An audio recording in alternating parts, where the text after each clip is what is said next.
this story that is a very big story, and in the midst of all the others, it is not getting a whole lot of attention. But there's a crisis on our southern border, and it appears to be getting worse today. We've been telling you about this surge of undocumented immigrants crossing into the country. Estimated between 300 and 400 migrant children are being apprehended every single day, and it is overwhelming the Border Patrol agents there. John Roberts is live from Mission, Texas with the latest on this. Good morning, John.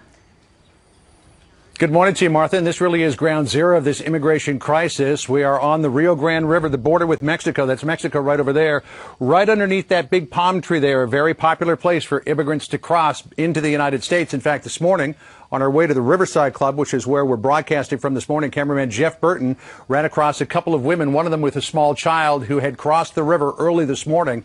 They were standing on the levee, simply waiting for the Border Patrol to pick them up because they know they will be able to stay in the United States for at least a time. Yesterday, at the bus station in nearby McAllen, Texas, we found about a dozen illegal immigrants who had been processed by Customs and Border Protection. They had been given notices to appear before an immigration judge and a bus ticket to anywhere in America they might have relatives. We found people going everywhere from Manassas, Virginia, all the way to Seattle, Washington. Martha, you mentioned that the Border Patrol is overwhelmed by this. They certainly are. Pictures that were given to us by Texas Congressman Henry Cuellar's office show horrible overcrowding in one of the border facilities.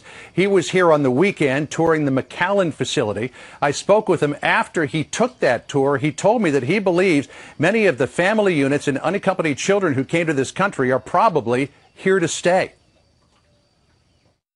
If you're a pregnant woman or you're a family unit, they're going to give you a piece of paper to promise where you promise to show up in 90 days. And I tell you, they're not going to show up in 90 days. No way.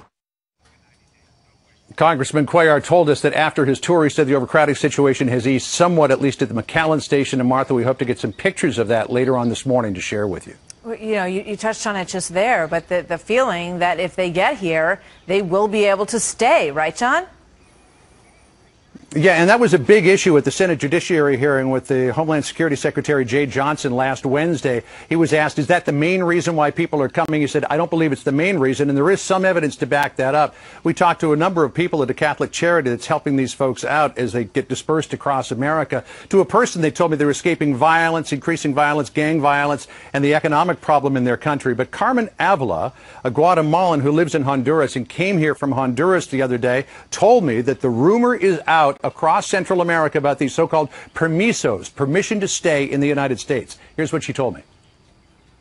Somebody said they are giving permits for people to stay here, Carmen told me. Some are coming to work, but they are being told they're getting permits to stay here. Now, Border Patrol officers have been told not to talk to the media, but we've talked to a few of them off the record, and they say that this is completely taking them off mission. One person saying that they've made more sandwiches in the last few days than they have catching bad guys. Wow. Martha? What a situation. John, thank you very much. Great report.